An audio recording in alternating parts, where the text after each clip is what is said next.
Big pass Tamil season 9 இன்றைய நாளுக்கான இரண்டாவது ப்ரோமோவில் வந்திருக்கிற கண்டென்ட் இன்னும் வரவே இல்லை. ஸோ இது இன்னைக்கு நைட்டு தான் லைவ்ல நடக்கும். அதை நமக்கு காமிப்பாங்களா அப்படிங்கிறது தெரியல. அதே டைமில் வீக்கெண்டில் வந்து பார்த்தீங்கன்னா நம்ம விஜய் சேதுபதி சாண்ட்ராவை என்னெல்லாம் கேள்வி கேட்க போகிறாரு அப்படிங்கிறத யோசிச்சுக்கிட்டு இருந்திருப்போம். அதில் ஒன்று தான் வீக்கெண்ட் ஃபுல்லாக உட்காந்து கதவு ஓரமாக உட்காந்து சட்டையை வச்சுக்கிட்டு அழுதுகிட்டே இருந்தாங்க இல்லையா. ஒன்லி டாஸ்க் வந்தால் மட்டும் அதில் போய் பெர்ஃபார்ம் பண்ணுறது, மற்றபடி வந்து அந்த கதவுக்கிட்ட உட்காந்துக்கிட்டே வந்து பார்த்திங்கன்னா அப்படியே சென்டிமெண்ட்டை போட்டு தாக்குறது, இதை மட்டும்தான் கடந்த வாரம் செஞ்சுக்கிட்டே இருந்தாங்க. அதை விஜய் சேதுபதி கேட்டிருக்கிறாரு.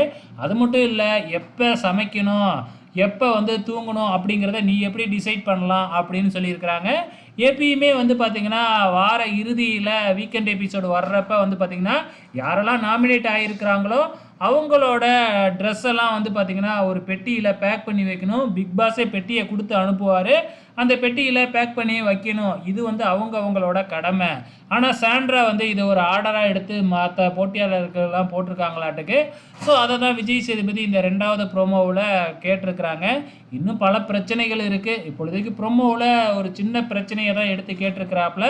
பெரிய பிரச்சனையை அப்படியே விட்டுருவாரா அப்படிங்கிறதையும் பொறுத்திருந்து பார்க்கலாம்.